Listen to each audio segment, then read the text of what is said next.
Videos देखने के लिए सब्सक्राइब करें जनसत्ता.com, बेल आइकन दबाकर पाएं लेटेस्ट नोटिफिकेशन। नमस्कार, जनसत्ता में आपका स्वागत है। मैं हूं डॉक्टर दिग्विजय सिंह। जमुई से सांसद चिराग पासवान जब अपने पिता रामविलास पासवान को आवंटित 12 जनपथ बंगले से निकले, उसे खाली किया, तो एक बार फिर मीडिया में सुर्खियों में आ गए सरकारी बंगले। ऐसा इसलिए भी कि इससे पहले अधीर रंजन चौधरी हो या कांग्रेस महासचिव प्रियंका गांधी वाड्रा या फिर रमेश पोखरियाल निशंक, इन सबके सरकारी बंगले खाली कराने की प्रक्रिया किसी न किसी तहत या फिर किसी न किसी वजह से मीडिया के सुर्खियों में आ चुकी हैं। वैसे कई पूर्व केंद्रीय मंत्रियों से उनके बंगले खाली कराए गए, नए को आवंटित किए गए।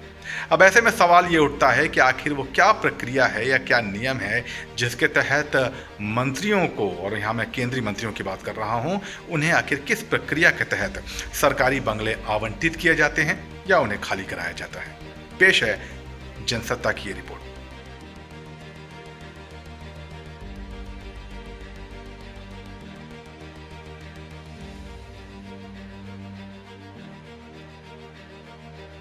जब जब किसी बड़े नेता का सरकारी बंगला खाली होता है, मीडिया की सुर्खियां बटोर ले ही जाता है।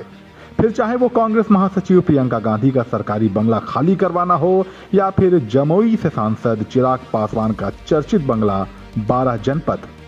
सिर्फ इतना ही नहीं, कुछ वक्त पहले तक पूर्व शिक्षा मंत्री रमेश पोखरियाल निशंक जिस 27 सफदरजंग रोड बंगले में रहते थे, अब उसमें नागरिक उड्डयन मंत्री ज्योतिरादित्य सिंधिया अपना डेरा जमाएंगे। इसके अलावा बीजेपी के सांसद रामशंकर कठेरिया से 7 मोतीलाल नेहरू मार्ग और पूर्व केंद्रीय मंत्री पीसी सारंगी से 10 पंडित पंत मार्ग का अपना सरकारी बंगला खाली करवा लिया गया है। दरअसल नए मंत्रियों को उनके पद, अनुभव और जरूरत के हिसाब से आवास आवंटित करने के लिए आवास और शहरी कार्य मंत्रालय के अंतर्गत आने वाले संपदा निदेशालय ने कई पूर्व मंत्रियों को उनके कार्यकाल के दौरान आवंटित किए गए बंगले खाली करवाए हैं।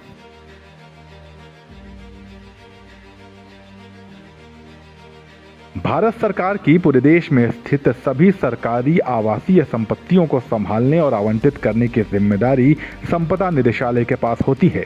केंद्र सरकार के बंगलों का आवंटन जनरल पूल रेजिडेंशियल एकोमोडेशन यानी कि GPRA एक्ट के तहत किया जाता है। GPRA में संपदा निदेशालय दिल्ली समेत देश के 39 शहरों पर केंद्र सरकार की सरकारी आवासीय संपत्तियों का प्रबंधन करती है।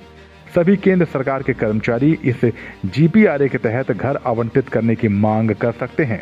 संपदा निदेशालय की ओर से घर का आवंटन कर्मचारी के वेतन, पद और अनुभव को देखते हुए लिया जाता है।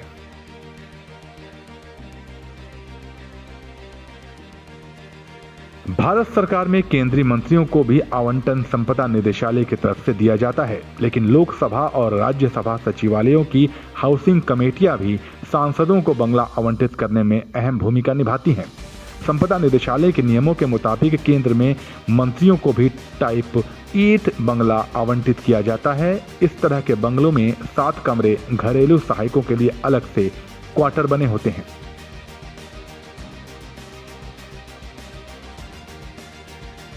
सरकारी बंगलों को सरकारी स्थान अधिनियम 1971 के तहत खाली कराया जाता है। निर्धारित अवधि के भीतर आवास नहीं खाली करने पर भी आवंटन को रद्द किया जा सकता है और इसके साथ बंगले से बेदखली की कार्रवाई भी शुरू कर दी जाती है।